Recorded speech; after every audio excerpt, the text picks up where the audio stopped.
our churches support him over there.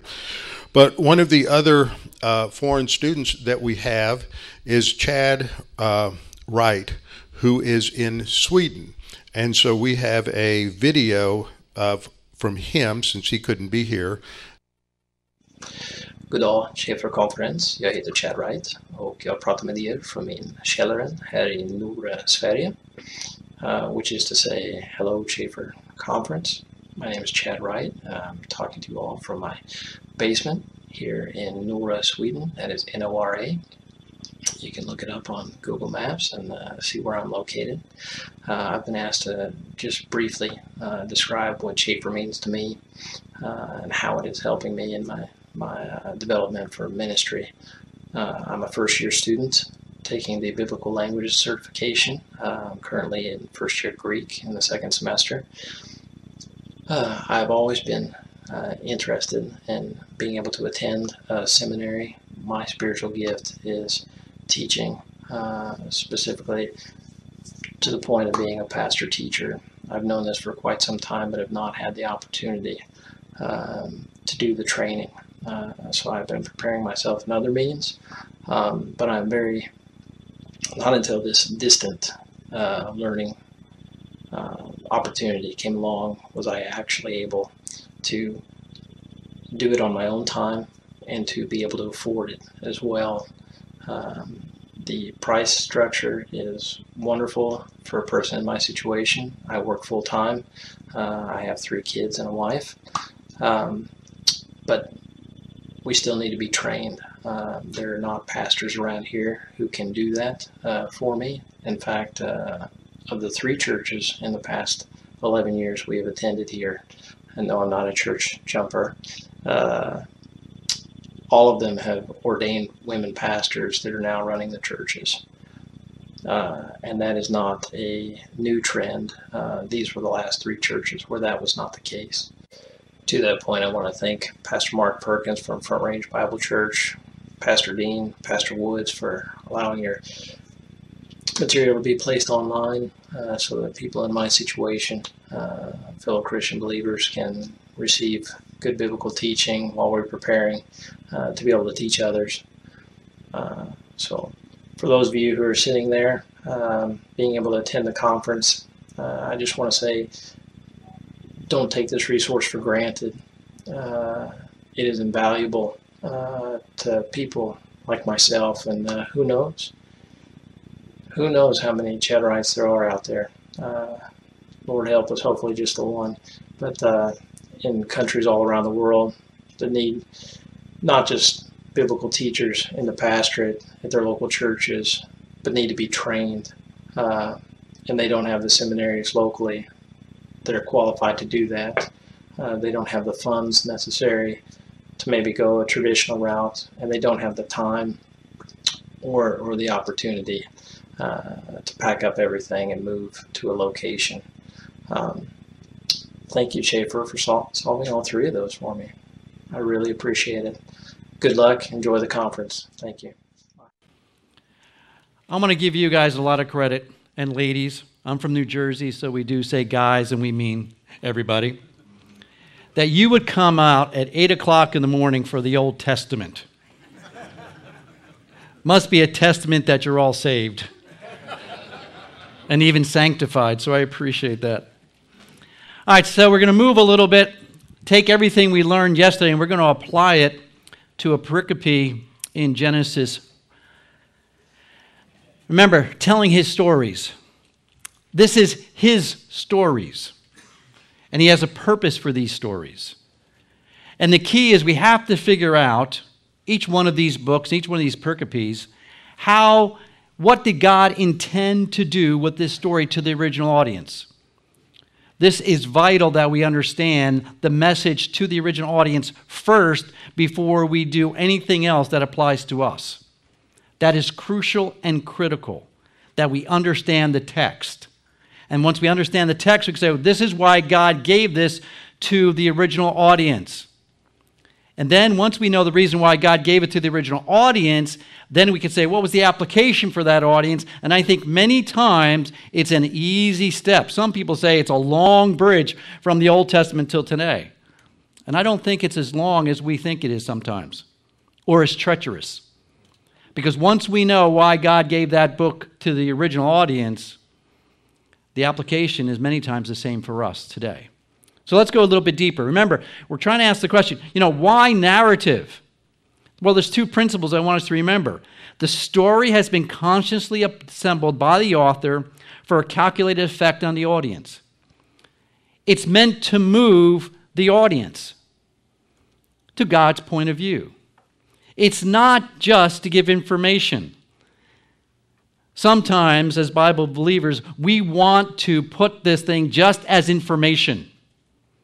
It's not. They're stories meant to motivate us. But also remember, too, the storytellers control what we see and don't see, how we see it, and when we see it. So this morning, let's open our Bibles to Genesis chapter 4, and we're going to take this pericope, Genesis 4, 1 through 15. Now, this is a pericope all by itself. And you can tell this. If you had Hebrew, you know how it starts out. The Vahaye is going to start out the narrative for us. Now, even in English Bible, now. So it seems like something's different changed. And we'll notice there's a scene change as well. So we know we're dealing with the beginning. And if we go over to verse 15, we could actually stop. And then Cain went out. So we see that this is a new pericope. Now we could probably take it all together, but for time's sake, we're just going to go do the first 15 verses.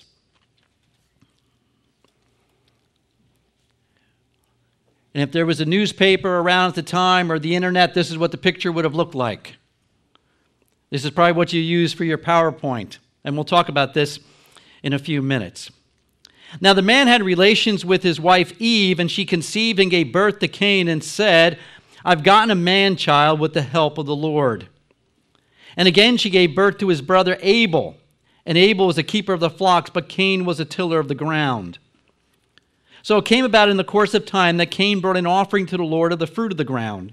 And Abel on his part also brought of the firstlings of his flock and of their fat portion. And the Lord had regard for Abel and for his offering. But for Cain and his offering, he had no regard. So Cain became very angry, and his countenance fell. Then the Lord said to Cain, why are you angry? Why is your countenance fallen? If you do well, will not your countenance be lifted up? And if you do not do well, sin is crouching at the door, and its desire is for you, but you must master it.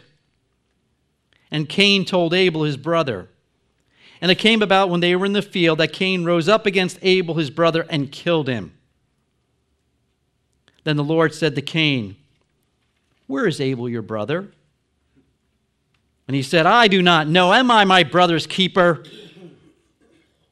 And he said, what have you done? The voice of your brother's blood is crying to me from the ground, and now you are cursed from the ground, which has opened up its mouth to receive your brother's blood from your hand. When you cultivate the ground, it shall no longer yield its strength to you. You shall be a vagrant and a wanderer on the earth. And Cain said to the Lord, my punishment is too great to bear. Behold, you have driven me this day from the face of the ground, and from your face I shall be hidden. I shall be a vagrant and a wanderer on the earth, and it shall come about that whoever finds me will kill me. So the Lord said to him, therefore whoever kills Cain, vengeance will be taken on him sevenfold. And the Lord appointed a sign for Cain, lest anyone finding him should slay him. So let's look at the characteristics of the narrative. And the first one we want to look at is the scene. Now this breaks down very nicely for us. It seems like there's 4 scenes in this pericope. We have the birth scene, which introduces the characters, and that's verses 1 and 2. We have Eve giving birth to Cain, and then it's just simply she gives birth to Abel. Then we have the offering scene, which is verses 3 through 7. Then we have this confrontation scene, verse 8, which is crucial. Then we have a divine confrontation scene, verses 9 through 15. But notice how these scenes are developed. They're developed mostly through dialogue. So let's go through plot. So we know how the scenes are, so let's look at the plot. So the beginning would be what? Verses 1 and 2. So Cain and Abel are born. That's the beginning. We need that background information to know the rest of the story. Ryken would call verses 3 through 7 the inciting movement or the rising action that's moving towards the conflict. Verse 8, you have the middle action or conflict. Then you have verses 9 through 10, which some would suggest is a further complication.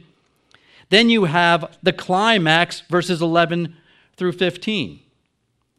Now we have to walk through these parts, and it feels somewhat sterile, but we have to understand how Moses is putting together his narrative.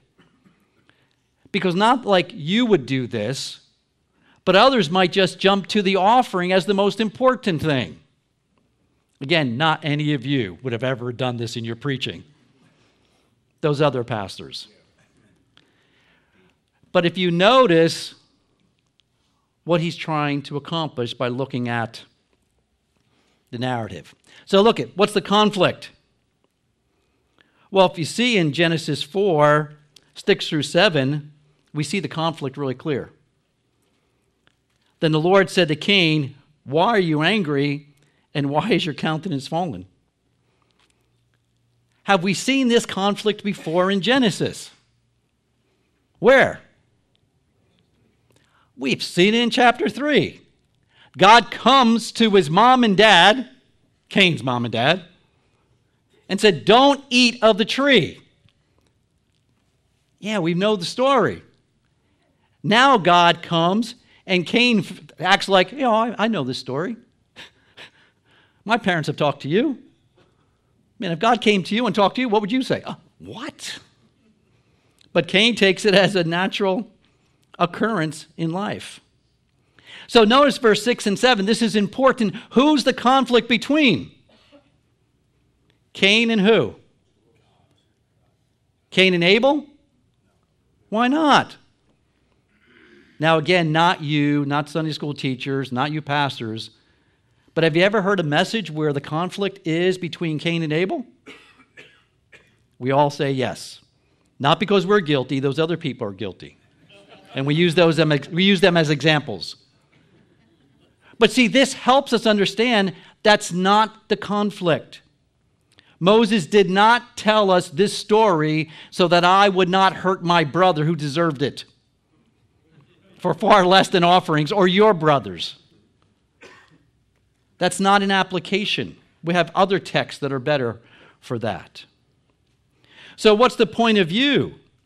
Well, here it seems clearly as third person, omniscient narrator. I mean, this person knows the conversation that takes place between God and Cain. We know that the conversation is shared between Cain and Abel. But we're not told exactly what Cain told Abel. We know that God does not accept Cain's offering, but the narrator refuses to tell us why. And some pastors have made it a thing, haven't they, about the offering. But what does the narrator tell us about the offering? Just wasn't accepted. That doesn't fill up a lot of preaching time on Sunday morning, does it? So we have to go on, well, it's because of this reason he didn't accept it. He doesn't tell us that. All he tells us is what? Your offering is not accepted. That's all it tells us in the story. How does the narrator evaluate the individuals? I mean, as you read through Genesis 4, 1 through 15, whose side is the narrator on? God's or Cain's? God's. It's clear. And as we're reading it, we're with the narrator saying, whoa, wait a minute. Come on, Cain, listen to God. One must carefully note the point of view adopted by the narrator is the one that God would take, and therefore the one that we must give credence to as well. And this is critical to understand what the author wants you to know and whose side he wants you to take. Remember, a narrator in a narrative, the author is trying to get us involved in a story. And he says, who do you want to associate with? When we go back to movies, you always feel something for the lead character, either hatred or you feel an identification. And God does the same thing through narrative. So he wants to say, whose side are you on? And at this point, we're saying, we're hoping for Cain to do the right thing. Now remember, we have read this story umpteen times. We have to read it with fresh eyes and slow down and saying, what is God doing with the story? See, the story is a contract between the author and the public that the world depicted in the story is not fictional, but real, and the stories are chronicles. This will help some of the questions we had yesterday about how do I argue with somebody who says these are fantasies? Well, look at the contract that the author sets up with us. Does he want us to believe that this story happened? Yes, it is. This is unlike many other storytellers who contract lifelike worlds but do not expect their readers to regard them as actual reality. In a sense, the modern reader who doubts the biblical story is violating the contract and cannot be said to represent the intended public. I think that's a great quote by Amit, who understands this idea of narrative criticism and how we should take the text. This is how he wants to take the point of view. This really happened. So let's look at the characters. Who are the characters in the story? Well, let's look at who are the round characters. Who are the characters we know most about in this story? God and Cain. What would Eve be in this story? She's mentioned. What kind of character would Eve be? Flat. What does she do? Gets pregnant, gives birth. I'm sorry, moms, that's the best you get. And I could probably preach that, and moms say, yes, I get no gratefulness for my kids either. I start the story and I leave it there. I understand. But that's not what the text is about, because she's a flat character. Poor Abel. What does he do? Dies. He doesn't even say anything. Now he does. He acts as the foil. And many times in the Old Testament, you always have one character who's being tested, and there's another character who acts as the foil, who does the right thing, which shows that the right thing is possible. So Abel does the right thing, but he starts the conflict. But the conflict is not just him doing the right thing. The conflict is between Cain and God. So Cain undertakes an experiment in living. So how do we know about Cain? Well, we know him through his actions, that he doesn't offer the right offering. Now, we want to take Cain to task here and say, come on, buddy, you should have known. Well, if you don't have the rest of the Bible in mind, how would Cain have known the right offering? If all you have is Genesis 1, 2, and 3, how would he have known? Maybe, but does the text say that? And plus, when God provided for his parents, it wasn't an offering. This is the first offering with no directions. Cain brought the best of his field. Abel brought the best of his flock.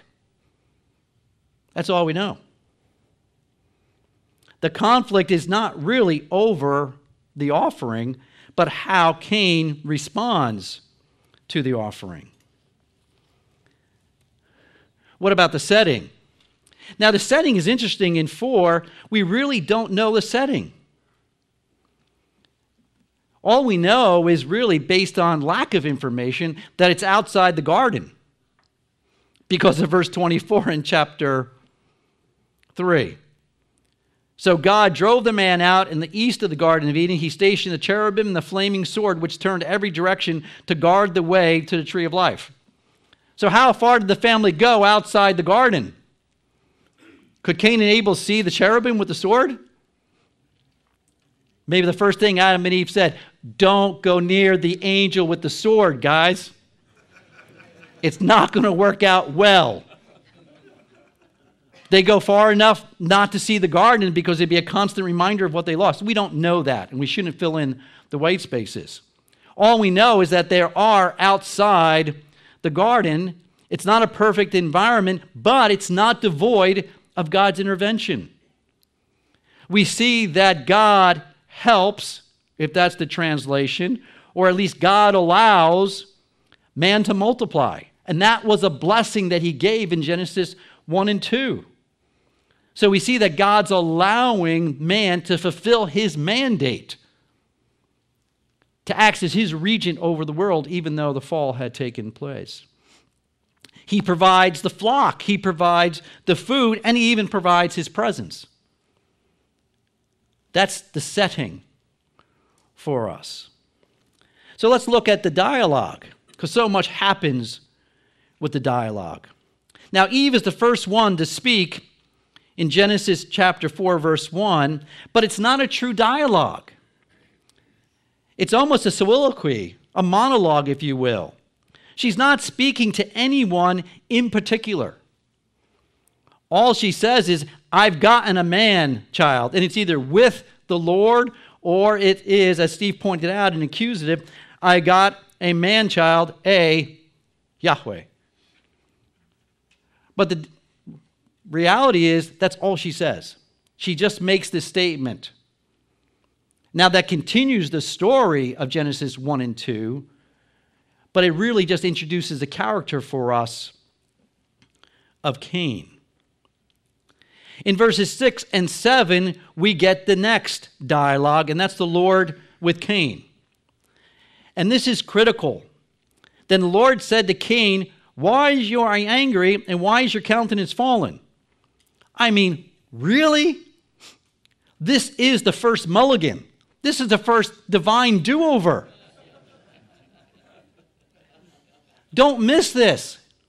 I mean, if Adam and Eve heard this conversation, wouldn't they say, Cain, listen up, we only got one chance and we blew it. That's why you're not in there and you're over here. But here Cain hears the voice of God, and God says, why have your countenance fallen? Oh, and by the way, if you do well, God has given him a chance to do it over. That's why it really doesn't matter what the offering was, except to give him a chance to do it over. And all he had to do was what? Go to Abel and said, Abel, I'm going to make you a trade. I'll give you the best of my fruits. We're going to barter right here. I'll give you the best of my fruits. Give me a good lamb. I'm going to bring it to God because I didn't get it right. God corrected me. I'm going to do it over. How many would do it? No, I'm not doing it. Why? I brought my best and you should accept it. Really? Any stubborn people in the room? I mean, in your churches?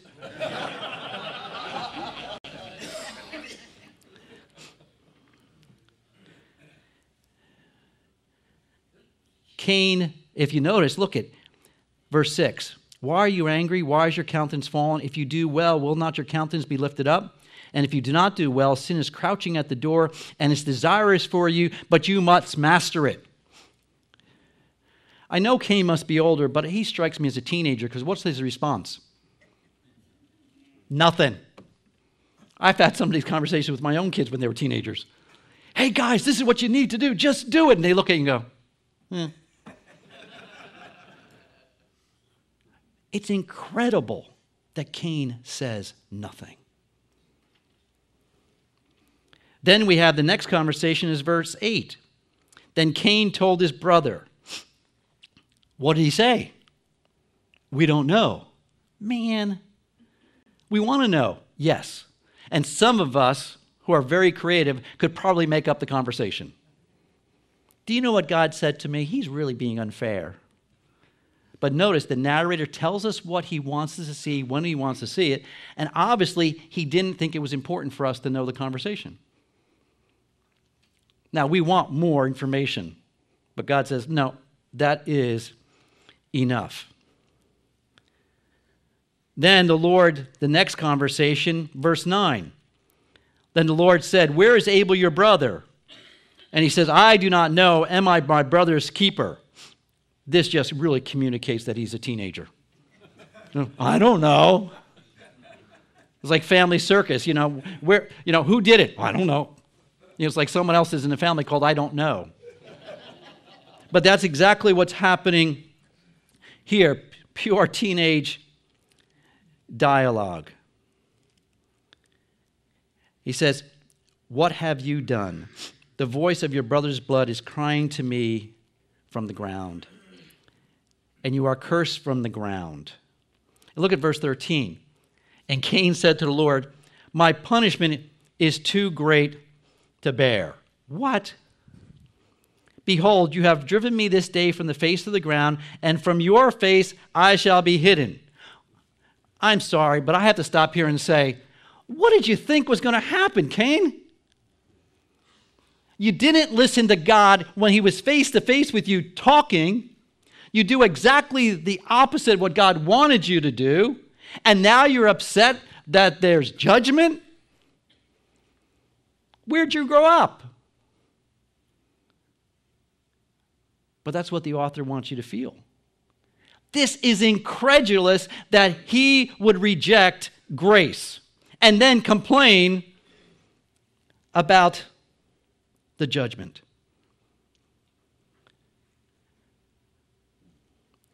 Dialogue is extremely important in this pericope. Matter of fact, it takes up, so far we've looked at scene, plot versus conflict, point of view, characterization. The most important characteristic of narrative in this pericope is dialogue.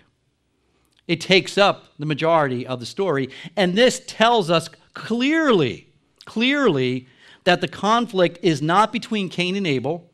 It's not over the offerings, though the offerings start the conflict. It's about the conflict is between Cain and God. So let's look at the structural level, because we have God speaking. And I would suggest in Genesis 1 through 2:3, we have power of God's word to create. 2:4 through 5, you have power of God to provide for man. Then man's response to God's word and God's provision. Now, in Genesis 3, we see man's response to God, which wasn't good. And you see God's response to man's response, which was to curse. But you see God's provision and grace. This is meant to tell us a story. Genesis 4 is not all by itself. It's not meant to stand alone. It's meant to go with what went before us. And I would suggest all of Genesis is really about how will God's people, remember he's writing to Israel, the second generation as they're entering the land, will you listen to God's voice? Through his prophet Moses. And what do we expect? If you listen to God's voice, good things happen. If you don't listen to God's voice, bad things happen. We've seen it with the parents, and now we see it with the offspring. And what do we see? In 4, man's response to God's word and God's provision. See, Genesis is not just information. I want to say this over and over again. It's theological history. It's meant for theological purpose, and that's to motivate God's people. Interpreters are therefore called to discern not only what the author was saying, but also what he was doing with what he was saying in any given pericope. History is therefore never history, but history for. The writer of the biblical narratives had ideological and theological purposes, primarily that of changing the lives of their reader. And that's what, as pastors and teachers, we want to do with the Word of God. And when we understand the text the way God meant it in this way, we're not preaching history, we're preaching life change. And each one of us wants to do that in our churches. And the way we do it is by understanding God's genres. The information was not only the goal of these authors, transformation was an essential aim of their writing. People were to read these stories and to be moved, to be changed, to conform to the image of God that he created in his word. Longman does get it right here. He says, the concern of the text is not to prove the history, but rather impress the reader with the theological significance of these acts. Let me see if I can illustrate it this way. I want you to use your imagination. This is a truck. Can you all see the truck?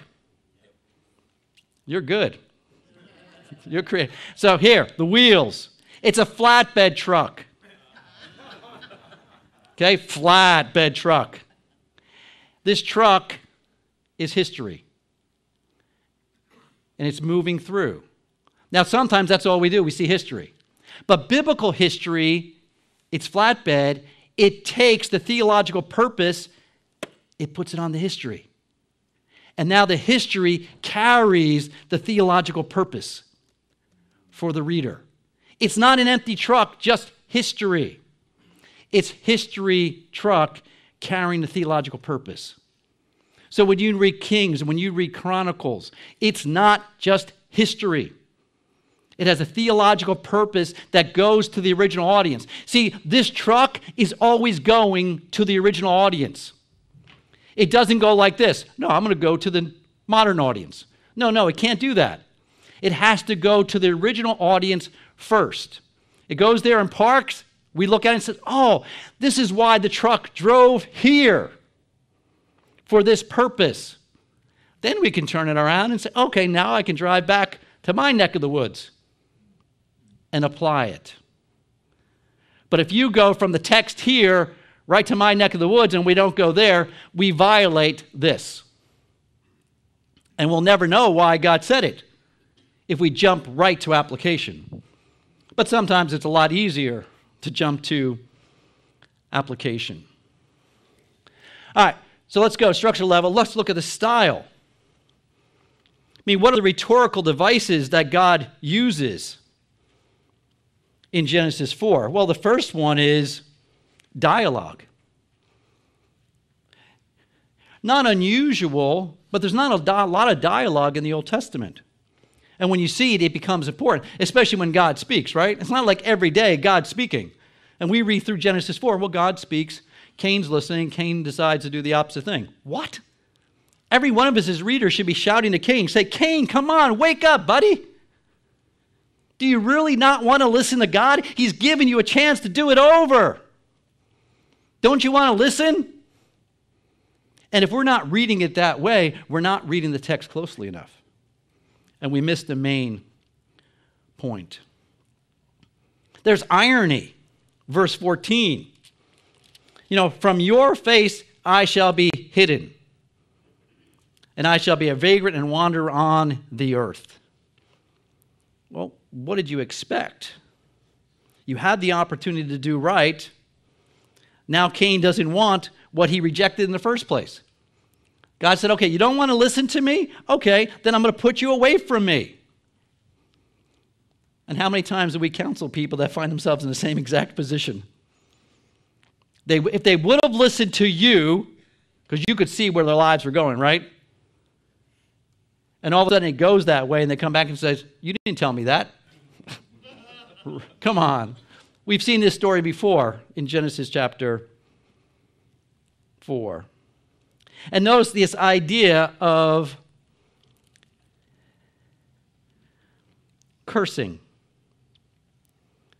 The Lord has driven, look at verse 11, and now you are cursed. Where have we heard that before? Genesis 3. Adam and Eve did not listen to the word of God, and what was the result? Curse. Folks, do you think God's setting up a pattern here? If you listen to God's word, you hear God's word and don't do it, what would you expect? Curse. So here are the Israelites standing on the brink of the promised land. They have to listen to this prophet Moses. When they go in, they have to take all his words and go into the land. And what's ringing in their heads? Genesis 3. If we don't listen to the word of God, what's going to happen? Cursed. We've seen it happen with Cain and Abel. With Cain, what happened when he disobeyed God? It was cursed. Then Moses puts together the blessings and cursings of the law in Deuteronomy 20 to 32. And what does that say? If you obey God, what does he do? Blesses. And if you disobey God, what will he do? And what will he curse? I will kick you out of the land. Where's that come from? Genesis 4. I'm kicking you out of the land. See, that is the observations that we can make, this idea of blessing and cursing. It starts off in seed form in Genesis 4, but that's it. Do you think our people need to hear that message today? That there's blessings for following God, and there's discipline if we don't? Yes. That's why this pericope works so well in preaching. Because it's the idea, will you follow God's word? Now, we want to jump down to verse 15. So the Lord said to him, therefore, whoever kills Cain, vengeance will be taken on him sevenfold. And the Lord appointed a sign for Cain, lest anyone finding him should slay him. Oh, this is where it really gets good preaching, right? What is the mark of Cain? And I got the theological answer. It's right here.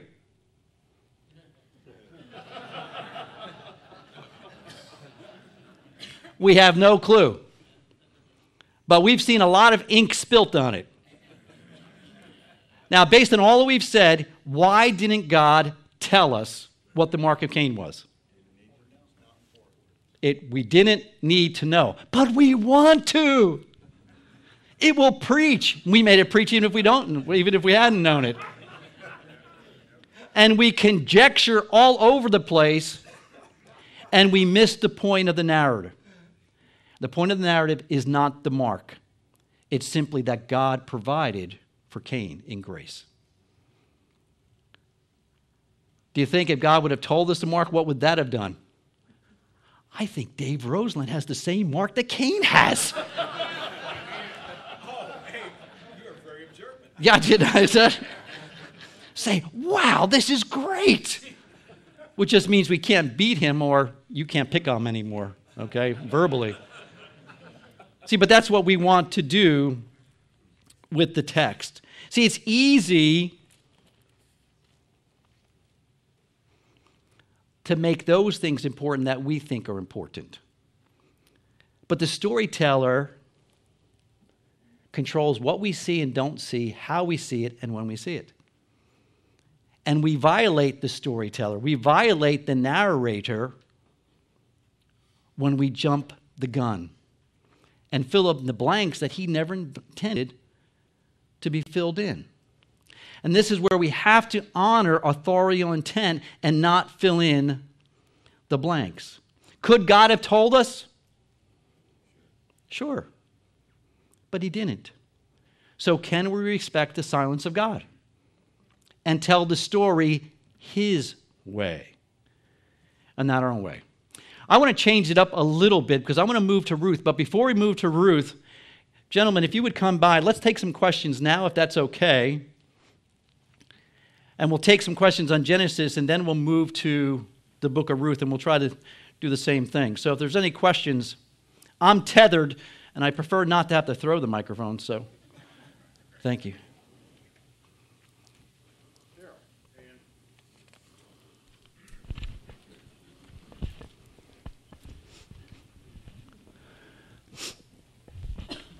I was just, this is more of an observation, I think, about what we were reading verse 14 about the restless wanderer. It, not only through their history, but when you think about the Jews, they've been the wandering Jews for so long. So I thought that was a great observation. So appreciate that. Thank you.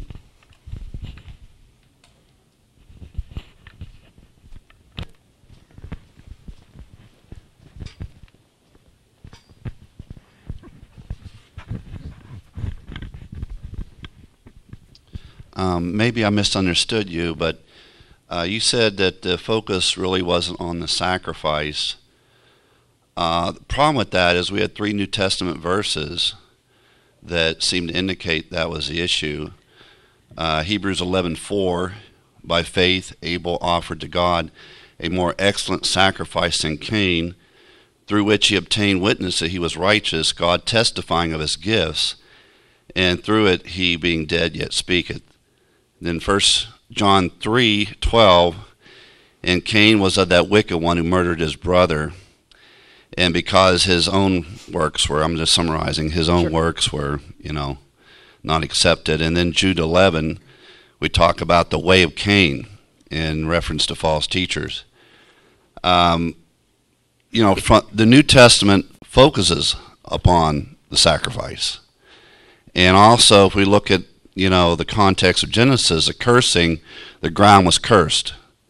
And then the sacrifice that God provided for Adam and Eve when they fell was we assume certainly was a bloody sacrifice. Some animal was killed. And then also the book of Genesis was written to Moses. We had the sacrificial system which comes into play. So, how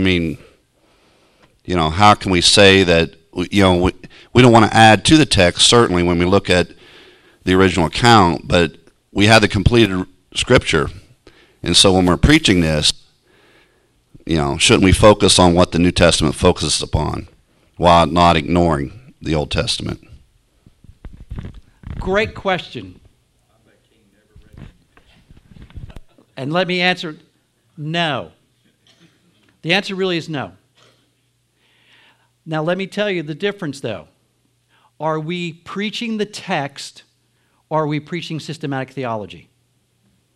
See, what you suggested was preaching systematic theology that goes from Genesis to the New Testament.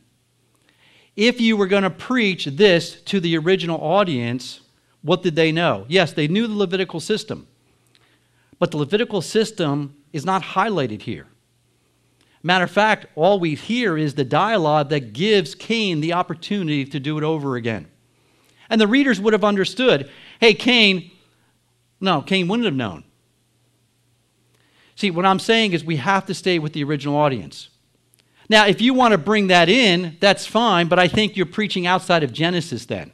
And this is my own personal opinion about preaching the text the way it was supposed to be received to the original audience.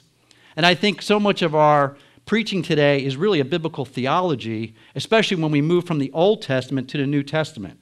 And I think we do a disservice to the Old Testament if we don't allow it to stand on its own feet without having the support of the New Testament. Now, I do believe that in some times, like the book of Leviticus, we have to go to Hebrews. But I believe that the book of Ruth, the book of Genesis can stand on its own without going to the New Testament. Because if we do that, we say that the original readers did not have all the information they needed to understand this book. And I won't go there when God is the author of the book. Can you, one of the questions John Brummett surfaced a second ago was in Genesis 3:21. It says, the Lord God made garments of skin for Adam and his wife and clothed them. So obviously we don't think the garments of skin just fell out of the sky. Sure. There was an obvious blood sacrifice that happened right there on the spot. So when you bring blood sacrifice into the Cain and Abel story, that's not preaching the New Testament. That's not reading the New Testament back into the Old. It's not preaching systematic theology.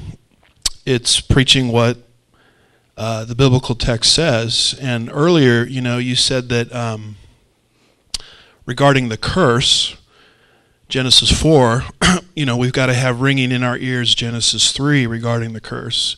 And so I guess my question is, why can't we do the same thing with blood sacrifice? Oh, you can. Concerning Genesis 3:21. Yeah, I'm not saying you can't, but I'm saying it's not the purpose of the author. It starts the conflict, but the conflict is not over the sacrifice. The conflict is really between Cain and God. Will Cain listen to the voice of God? Now, it started with the sacrifice because he did it wrong. That's fine. Why he should have known or not known, we're not told. And the text doesn't tell us why he didn't bring blood. But what I'm saying is, based on the narrative, the conflict is not, the sacrifice starts the conflict, but the conflict really hits its apex at, will you listen to the voice of God? And he gives you a chance to do it over again. And he could have brought the right sacrifice. And it would have had to be blood. So you're absolutely correct there. Let me ask you a question on the, who do you identify the serpent as in Genesis 3 if you're teaching just Genesis? The serpent. You don't identify that as Satan? It depends what my purpose is in preaching at that point. Now, since we're doing a New Testament audience, everyone knows it's the serpent, is the devil. Yeah, well, you know this is an area of controversy because there are those like Calvin was one. Rydelnik addresses that because of the influence of I think it was Rashi in the Middle Ages, where you don't have, as a Jew, they don't have Revelation 12 or 13, the devil, the serpent of old, which identifies it. And I had Old Testament professors at Dallas who would say you can't make that identification because you cannot add, it's adding to the text anything that the original audience would not have understood. And I have a real problem with that because they may not have needed to understand it, but God gave us the rest of the story in the New Testament. And so I don't think it's teaching systematic theology. I think that because we have the rest of the story, we have a duty to preach what may not have been fully evident for their purposes to the original audience, but we're preaching to a 20th century church age audience and we need to tell the rest of the story. And I don't think that's just doing systematic theology. I think that's dismissing it too easily. Well, that's, for the snake, I have no problem with that. I want to be careful. I think it's the same principle in Genesis 4. I think I want to be careful bringing too much in to the Cain and Abel story, because then we're saying that the original audience did not have enough information. And I don't believe God was incomplete in his revelation. Here's a problem. I as I've worked through this, I think you're a writer, especially in the first 11 chapters of Genesis, that Moses, if Moses is using what was originally written and he's under divine editorship, there's an economy of words. He's telling us a lot less than he's telling us, okay, for specific purposes to set up just the prologue of why God calls Abraham. And as Andy's pointing out, now I'm a hunter. Are you a hunter? No, sir. Okay, if you come to this text, if you're a hunter, if you're a butcher, if you've worked with animals and dead animals, the text simply says God clothed them with garments of skin. But if you know anything about what's going on here, he had to show them how to properly kill the animal. No, they'd never killed anything. They didn't know how to do it. They didn't know what death was. Then he had to show them how to properly skin the animal so that they're not getting it cutting into any organs so that affects the hide or anything like that. Then he has to teach them how to properly clean the hide, how to stretch the hide, how to then put together whatever solutions they're going to use in order to treat the hide so it doesn't just become hard. In other words, this is a very long teaching process that the text covers in one short phrase, he clothed them with garments. That took a lot of time. And I don't think it's unreasonable to read and understand that he's giving them instruction about this. This is a foundation for sacrifice, which it becomes later on. So I think that, granted, I understand your point. What would they have understood at the beginning? But they're on the plains of Moab, and there's a whole lot that they knew that I think could be understood as background to what's going on in Genesis 3 and then Genesis 4 with the sacrifice. And I understand, I would say that the conflict isn't just Cain and God, because God says sin is crouching at the door. There's what I think God is defining what the conflict is. It's between Cain and his sin nature. Oh, I don't doubt that. It's the opportunity sin's telling you don't have to listen to God, which is exactly what his parents did. So I don't disagree with that. Other questions? That's why we decided to do questions in the middle. I'm going to try trying to come to your defense here a little bit. I think what I'm understanding you saying is you're totally agreeing that the offering was not the right offering. Yes. And it was not done in faith. Everything that's talked about in the New Testament, you're agreeing with that. But the real issue is not that he made the wrong offering the first go-round. The real issue is he was given a second chance, the mulligan, the divine mulligan, as you said. And he was given that second chance, and he just totally rejected it. That's really the focus of the story. The offering was incorrect. Nobody's going to argue with that, right? You wouldn't argue with that. Mm-hmm. But he had an opportunity to do the right thing, and he didn't, and that's what's really being emphasized in this story. Right. Am I paraphrasing what you were saying? Right. Okay. The incorrect sacrifice starts the conflict, but it's not the main part. It doesn't hit the apex there. That's all. Might it be helpful to maybe distinguish a little bit more between exposition? In other words, we're talking about preaching, and you have a variety of purposes for what you might do on a Sunday morning. Distinguish exposition from the exegetical process. And I think what you're emphasizing is in the exegetical process, we're trying to understand what the original audience understood, and then from there, now we can preach and do all kinds of things. We can bring in a lot of New Testament, and legitimately, I'm not trying to say that some do. So my argument. And so my practice is not to jump to the New Testament. Ever. No. No, Not ever, because Leviticus forces us there. Well, what I'm saying is that... But you are absolutely right. If we make a distinction between Yes. the two, that helps clarify Right. what you're trying to clarify, Yes. I think. So I'm coming Definitely. to your defense. All right, thank you. I appreciate that. Could we maybe return to something that Robbie has raised here, and that is at the end of chapter 3, the text simply says that God created garments for them. Now, how much do we, and I don't want to use necessarily the word read into that, but how much do we add to that as we move forward? I mean, we've certainly been told that, okay, here is, the sacrifice. Well, it doesn't tell us there's a sacrifice there. It simply says that God provides for them. It could exactly be like Robbie said, that God taught them. But at that point, we're moving to conjecture because the text doesn't say. Now, it could have happened that way, or God could have simply killed the animals and provided it. See, we're not sure, at least from this text. But what Robbie said is purely possible. There's nothing wrong with that. Okay, Dr. McGinniss, thanks. Here's my question. In the book Issues in Dispensationalism, where you have the progressives and the classic dispensationalists kind of arguing back and forth, Bach says, or he calls for, a more holistic reading of the text by a classic dispensationalist. What he's talking about is we do need to take like future truth, like in the New Testament, and kind of overlay that with something in the Old Testament to give the whole meaning. And so when I read that, I thought we should be more careful. At least we should tell our audience, into the original intended audience, this is the intent and meaning of the text. Now, if we also want to come back then and say the New Testament adds this flavor to it or makes an application perhaps, and maybe you're endorsing that that's a possibility, but we just need to distinguish for our audience. Yes. Is that correct? Mm-hmm. I want to be careful of using the idea of meaning, and because that would rob the original audience of the full meaning of the text. So can we do this then? I notice this a lot with well, this text in the Old Testament is a first coming, and this one's a second coming.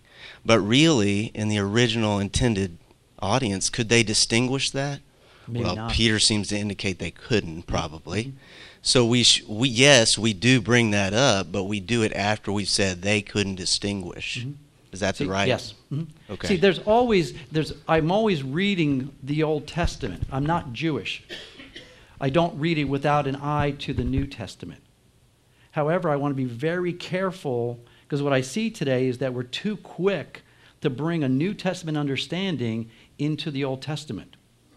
And this is what we get on our Reformed brothers for letting the New Testament dictate how we interpret the Old. What I'm trying to do is clean the table and say, what is the Old Testament saying? And preach that text. Now, there are times, again, I'll use Leviticus. It's my whipping boy. Okay? None of us, when we called to worship, we didn't kill a sheep this morning. We didn't have wave offerings. Why? Because we have Book of Hebrews. So I have to do that.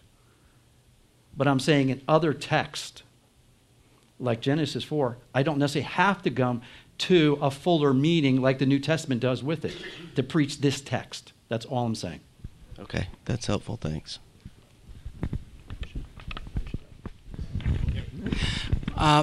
Please help me understand, why am I mistaken to think that the verses that our brother mentioned in the New Testament as going contrary to your point in the situation with Cain and Abel, for my impression, really resonate with the idea in the Old Testament, because the Bible says that the Lord was unhappy with Cain and with his offering. So it really confirms to me. So I need to understand why it's wrong. So I don't understand that it's going in different directions, but really saying, see, it was him first, and because of who he was and his attitude, his sacrifice came that way. Right. What I'm doing is I'm saying, okay, the storytellers control what we see and don't see.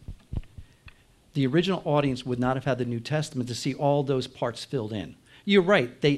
What my brother filled in was not incorrect to the text at all. I am interested to know how the New Testament writers knew that, but they're making a systematic theological argument, probably. However, what I'm saying is based in Genesis 4, the storyteller doesn't tell us. Moses doesn't tell us all of it. Now, how you want to expose that to your people, that's up to you. What I'm saying, I don't want to violate this text. But if you add something to it, now I think we're preaching this text plus a New Testament understanding. And that's fine. But I think we have to recognize that's what we're doing. Thank you. It's sort of like another example. I'm sitting here. Oh, sorry. Another example is like with Abraham. We preach through the focal point in Genesis 22. You can read Genesis 12 to 22 till you're blue in the face. You will never, ever discover when or how Abraham came to understand resurrection. But I think that when we teach it, we make that distinction that that's not here, that's not the message to the original audience.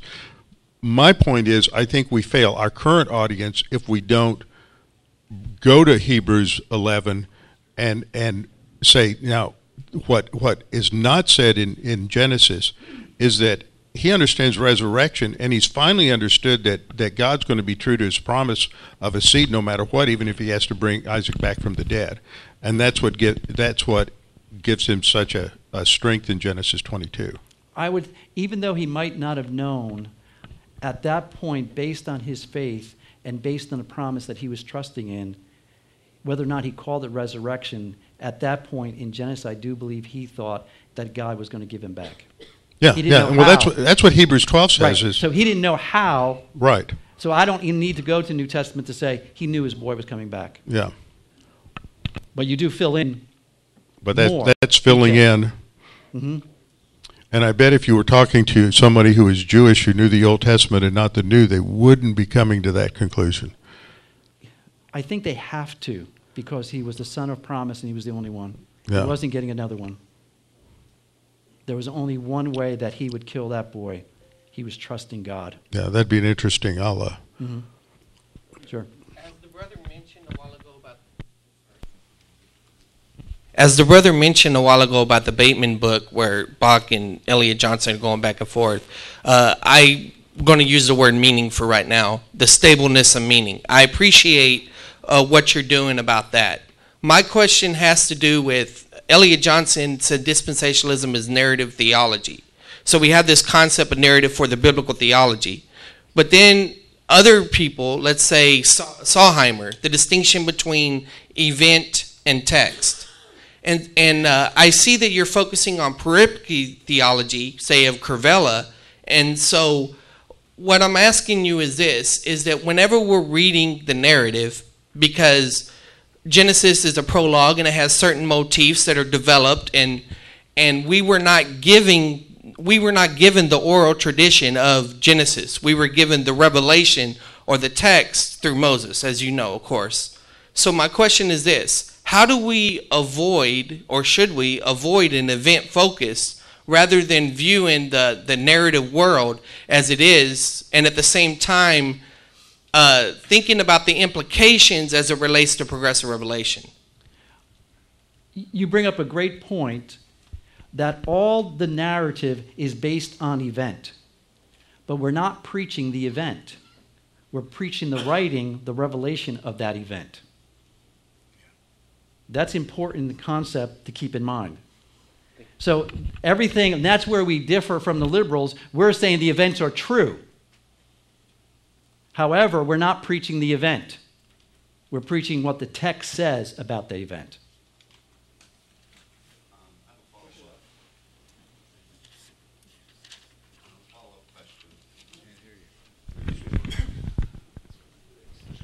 Okay. When we talk about what the original audience understood, obviously there's progressive revelation. We have a, more broader picture than they did. But when we go back to Hebrews 11:4, it says, by faith Abel offered to God a more excellent sacrifice. Faith is based on revelation. And it's like he understood clearly the offering was better because of, I believe, prior revelation to Adam. I mean, you're not going outside the text there. You're looking at prior information, and he's acting by faith on that information. I think sometimes we don't give credit enough for what the original audience understood. Abraham rejoiced to see my day and saw it and was glad. He may not have understood completely everything about, who Christ was and all that, but there was a coming Messiah. I personally think we tend to minimize, without trying to add more into the text, obviously, what they understood. He's acting by faith on information. Sure. Yeah, I agree with you 100%. It's just that Moses doesn't tell us that in Genesis 4.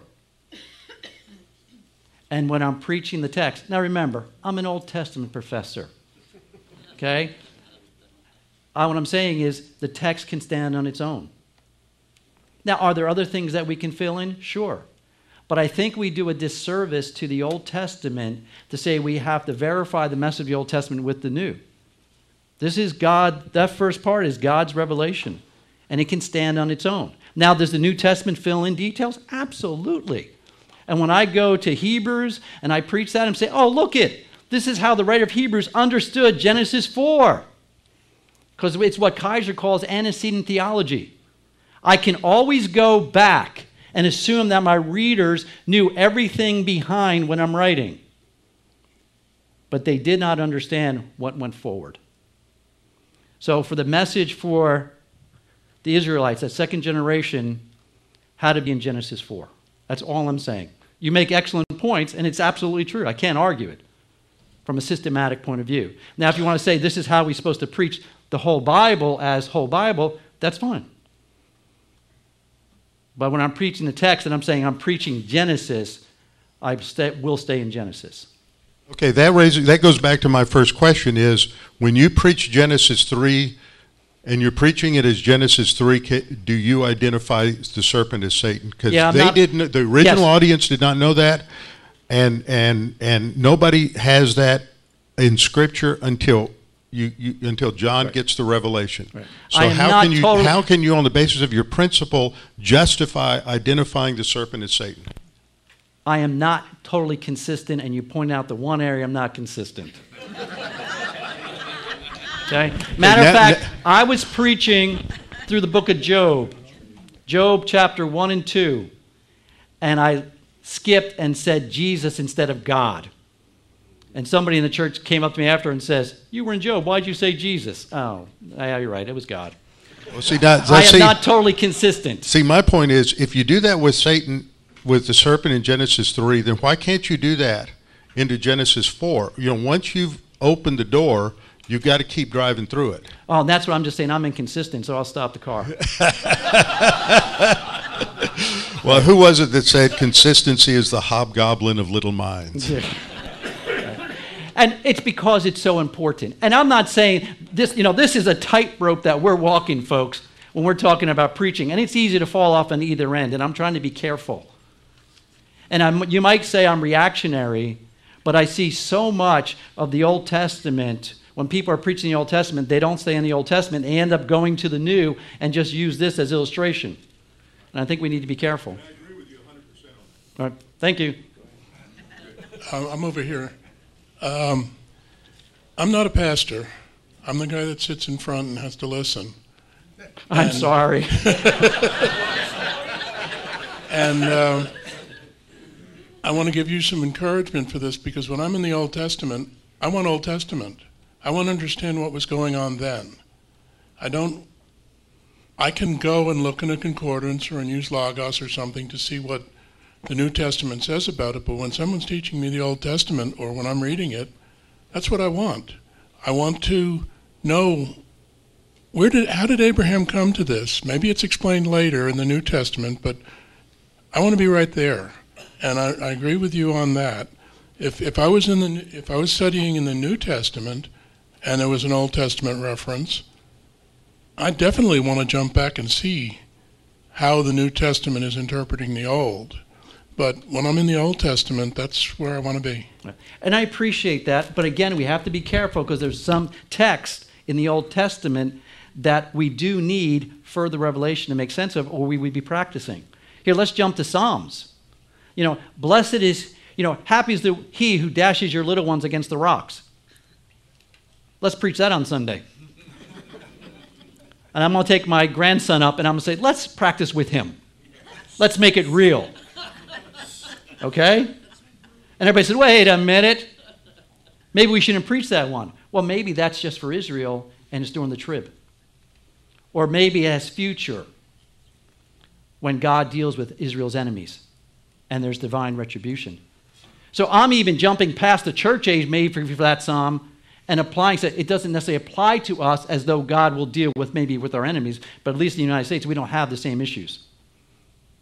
But you see what I mean? So I have to jump forward if I'm going to say application or just say this is going to be for Israel. Other questions? Yes? I got a question about the establishing the truth or historicity of a passage based on the genre and intent of the author. Because I believe you stated that the passage does not need to be defended based on, because Moses writes it as though it's true. But we have other passages where the author writes it as true, but we know that it's false, like, say, the Protocols of the Elders of Zion or the accounts in the Book of Mormon. So don't we need a non-arbitrary way to determine, apart from authorial intent, whether something is historical or true? No. What does Hebrews say? And our brother just brought the verses up. By faith. By faith we believe that God created the world. We don't need a stone. Don't need a fossil. Because his text said he did it. Now you say, how do I defend it against the Book of Mormon? I don't think we do. Now, I think there's evidences for it being true, but if you want to get down to zero possibility that it's wrong, we're not going to get there. Because this thing we call the Christian life is a matter of faith, not of evidence. If it was of evidence, we'd be able to see, and guess what? Once we saw it, it's not what? Faith. I appreciate what you're saying, brother. I really do. And even as an academician, I should have all my rules and all my evidences for historicity. And there are some. Genesis, just look at the names, the places. That's too specific versus how Jesus used the parables. That's one way of doing it. Even in Jonah, we could do the same thing. But if you're looking at somebody who wants to argue and say, well, you're no better than this, say, okay, if you want to believe that, that's fine. However, go ahead and read the Book of Mormon, read those other things, and say, what about your eternal life? Do you want to bank your eternal life on those books, or do you want to bank it on this book that says, I have eternal life based on my belief in Jesus Christ? Go ahead. It's up to you. It's your life. You live it, man. But do know that you will stand before God someday. And he will not take the excuse, well, I believe that book over this book. You blew it. Dr. McGinniss, back here. Oh, David. Hold on, wait a minute, David. We're going to take David's question, and then you got 10 more minutes in this session. Okay. Okay, so I just wanted to point out that there are so many layers to what's being done in this discussion, and there are points of disagreement, but they're not at the essential matters of what is the Bible, where's the authority, do we agree on theology, these kinds of things. This is methodological. This is hermeneutics. And I just want to say thank you for bringing out how narrative works, because we want to ask theological questions sometimes before we've done the exegesis of the actual text, where there's a narrative structure, and some of the questions we're asking are in the background of the discussion to the economy of language. We've said, what's Moses actually talking about in the passage? And I think that's been a lot of your point. And I think this gets to a methodological thing that we haven't always come to grips with, and it is this. Is the Bible the body of truth where the authority is because it's God speaking, or is our understanding of it in a theological categorization, is that the body of truth, and the Bible is just serving the task of getting us to that body of truth, that systematic theology? I think that error of saying our theology is inspired instead of the scriptures are inspired explains a lot of the problems in church history with bad theology, because we lose contact with the source. So I just want to say, I don't think you're disagreeing about the sacrifices. I think you're pointing out exegetically, let's look at what the narrative in Moses' design is actually saying. Yeah, and I appreciate that, because what we're talking about is how our exposition. We're not arguing the exegesis. Because you didn't ask me one question about the narrative that's in Genesis. We had to go outside the text. And that's exposition. All I'm saying is we can get from exegesis to exposition, and maybe our exposition would look different. I'll take more questions or I'll move on, whatever you would like to do. You know what your plan, you know what your outline is, so I just want to make sure you... Sure. We're watching the time and sure, for not your a problem. planning. Can you cover Ruth in 5 minutes? Absolutely. Very, very quickly. Sure. One thing I was thinking about while I was sitting here listening to all this is that we've got all these awesome pastor teachers here, and they teach us as believers. But I was thinking of New Tribes Missions philosophy when they're talking to the unchurched, and starting from Genesis, which is what I appreciate about that ministry, is when they're reaching the unchurched and those who have never heard, which is becoming more and more my American friends and neighbors that I'm around. They have no clue, so I can't jump to the New Testament before I start with the God who created us, and then move forward. And the understanding will come, again, the faith. But if you've ever watched that film from New Tribes, once they grasped, and Jesus was finally told, who he was and what he was there for, they had already had all of those narratives from that Old Testament, and then they were able to move forward. So the audience really makes the difference. Right. As a mature believer sitting in a church, I fully expect what Robbie was talking about. I want that on a Sunday morning. But I'm talking to my Jewish friend and walking with her on Monday morning. Sure. I may be at a different a point of view as I'm presenting a passage through her. And I have to start at the beginning. Sure. Yeah, and that's an apologetic issue that we're dealing with. All right, let's really quick. We'll go through Ruth, and we'll do the same. So I think we're not going to necessarily do everything, but let's go through some of it. Okay, why narrative all? Again, the story has been consciously assembled by the author for a calculated effect on the audience. He wants to communicate something to us, and he designs his story in that way. So if you look at Ruth chapter 1,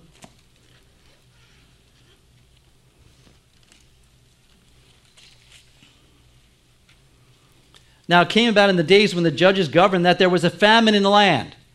All right, this is where I want you to put on your antecedent theology hats.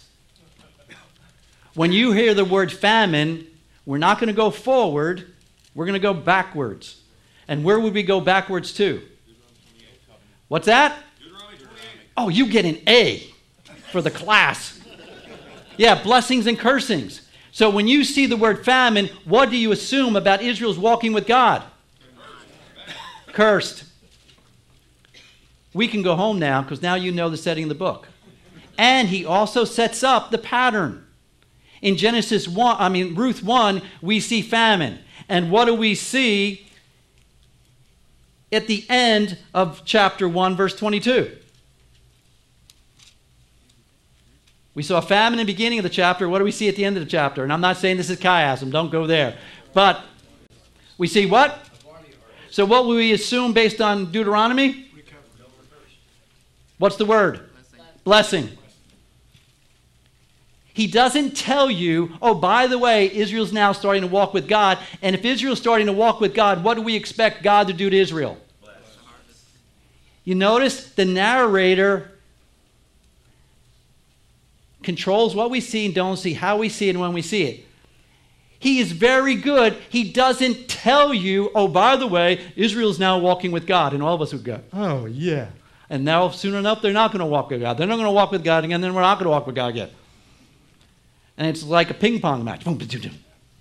But what does he tell us? He doesn't tell us. He shows us. And he does it by these words. Famine. And the author wants you, and this is where we were talking before, how much background information. When you say the word famine, he wants you to think Deuteronomy 28:32. And when you see the word harvest, he wants you to think blessings. So here we see the scene. And Ruth, we have Moab, which really nothing good happens in Moab except people die.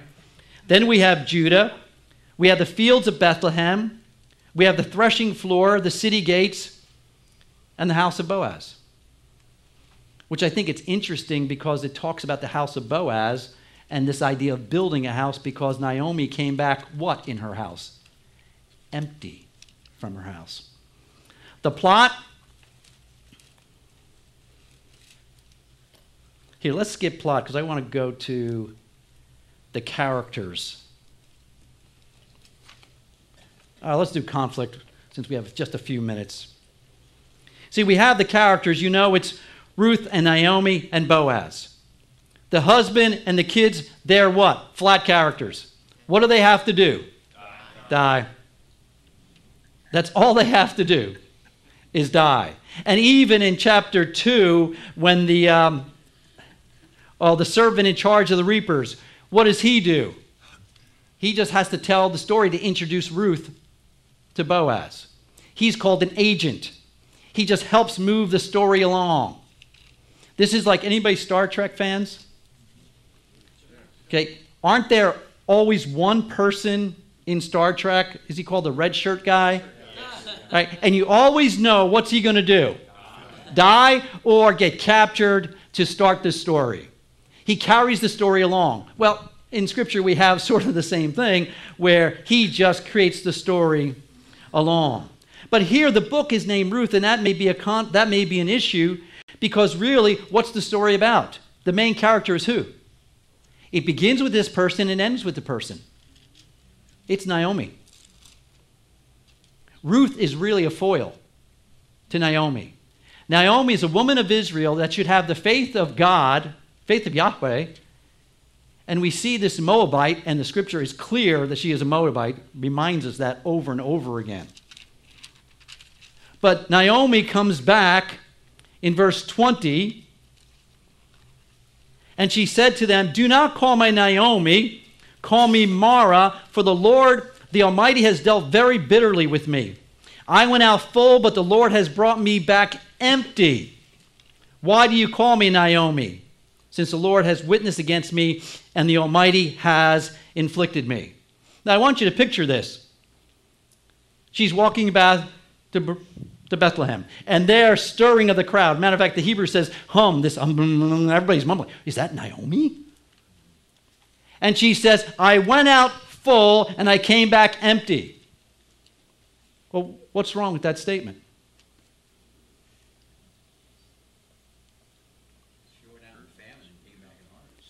Okay? But she said, I went out full and I came back empty. What's wrong with that statement? Excuse me? Shouldn't have left. Ruth is right next to her. How would you like to be Ruth at that moment? Well, thanks, Mom. Appreciate that. I've given up my God, given up my land. Now I'm back with you.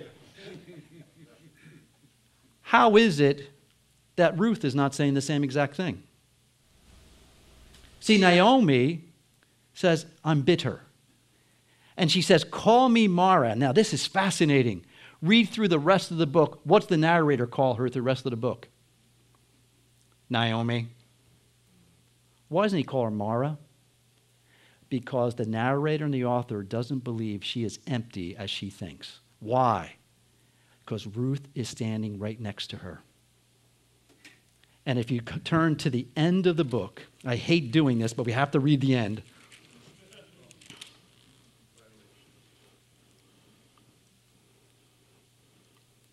Verse 13. So Boaz took Ruth, she became his wife, and he went into her, and the Lord enabled her to conceive, and she gave birth to a son. And notice, Ruth leaves the scene. Then the women said to Naomi, blessed is the Lord who has not left you without a redeemer today, and may his name become famous in Israel. Oh, you have no idea how famous this boy is going to become.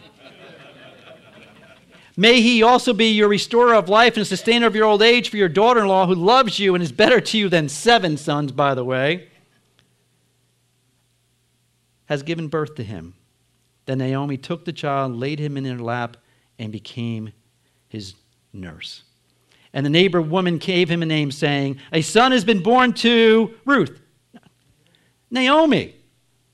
Man, Ruth doesn't even get credit for bearing the child. And that's how you know who the main character of the story is. It starts with Naomi, and it ends with Naomi. And Ruth is the foil. How is it that this foreigner has more faith than this Jew? Simply because she allows her circumstances to dictate her walk with God. Ruth went through every single thing that Naomi went through, except losing a son. And here she's clinging to God, willing to follow his law. And she's blessed.